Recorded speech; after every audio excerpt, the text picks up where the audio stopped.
Coming up this week on Movie Buff, we're talking heartbreak in 500 Days of Summer. Then it's time to think along the lines of Grizzly Man for documentary Big River Man. And first, we're starting with this alien drama produced by Peter Jackson. It's District 9. The whole world is watching. The course of human history has changed today. No more hobbits, orcs, elves or wizards. Peter Jackson's latest film is all about aliens.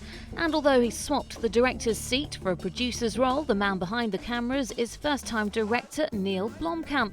But with Jackson's backing, we can expect great things.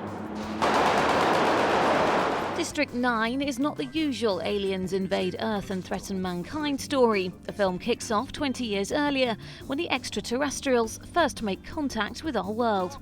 Everybody expects an attack, but this never comes. Instead, these creatures from outer space seek refuge and are moved to a makeshift settlement in South Africa's District 9.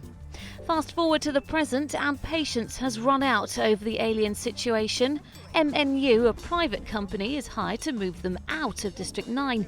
They've also been promised a huge incentive if they manage to figure out the aliens' powerful weaponry. And in the middle of it all is the man in charge, bureaucrat Vickers van der Merwe. Yeah, it's hollow there. See, look at that. I don't know, this has got the markings there of so it's definitely alien. But it's not a weapon. But I don't trust it, you know, I don't trust anything that they... Oh, you're right, bro. Vickers, you're right, eh? What's interesting about Vickers is he's not your usual movie hero. He's a conflicted character. He actually has values which are not particularly pleasant. He doesn't like the aliens. He does his job, which is to basically oppress them, to keep them in this township on behalf of the South African authorities. But during the course of the movie, his life is endangered, and the aliens are the only people that can really help him, or the only beings that can help him. And so the people that he oppressed are the people that he needs to save his life. Nobody really knew what this place was. Find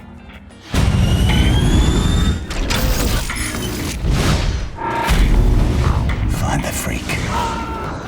District 9 has proved to be a hit both at the box office and with the critics.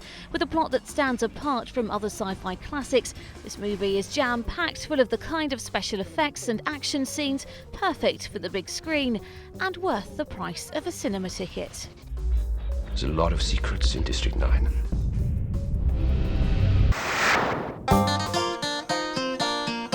In recent times, there have been a spate of documentaries charting the course of incredible human beings, and Big River Man is expected to be the best example since the multi-award-winning Grizzly Man.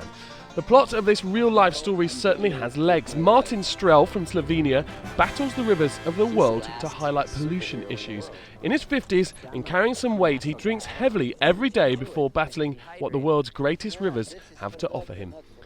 In Big River Man, Martin heads up the Amazon, a 3,375-mile, 66-day voyage that is the longest swim in history. The story focuses on the journey and the relationship between Strel and his son, who also narrates and manages his father. This relationship becomes strained, and the best part of this piece is the interaction between the characters, the strength of any good documentary. It has to be said, though, that a great story does not make a great film. Despite his quirks, Strel remains reasonably quiet and uninteresting throughout the film, and we certainly do not see or learn about the facets of his character or understand fully his motivations. The director, John Maringuin, seems to have picked the wrong direction for the movie, focusing on Strel's inner demons rather than the journey and task at hand. At a point, Strel drops near to insanity, but with little character to empathise with, it's hard to attach yourself to this section of the film. This said, it is brilliantly shot, clever, and has an excellent closing sequence, and is well worth a look. It is, after all, unfair to compare this to Grizzly Man, a unique film, but maybe directors should not be aspiring to create similar docs and focus on the real story. Now, if you've ever liked someone way more than they like you, then you'll be able to sympathise with Tom in 500 Days of Summer, as he falls for Summer, who, despite how it seems at first... Ooh, that looks pretty doable. Are you her boyfriend? It's not that simple. We're young, might as well have fun while we can. doesn't actually fall for him. Not really looking for anything serious. Oh, Joseph Gordon-Levitt, who starred in Third Rock from the Sun, plays our unlucky in-love lead, opposite Yes Man actress Zooey Deschanel, who plays the woman of his dreams. This is more than just a fluffy rom-com, though. I don't think this movie is purely light. I mean, it's about a guy that gets his heart broken, shattered, and we don't just make fun of that. We try to, take the audience there to show you what that really feels like, or for those of us that do know what it feels like, we can kind of cathartically experience it with the character. It's just as relevant to have a film about, a guy and his sort of, first real heartbreak, as it is to have, a film about a woman's, and I think it's about time.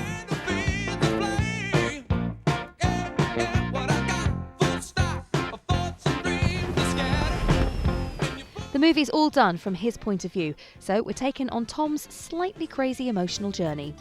It's not presenting an objective, like, here's what happened. And when you do present an objective, here's what happened, you tell a story in order.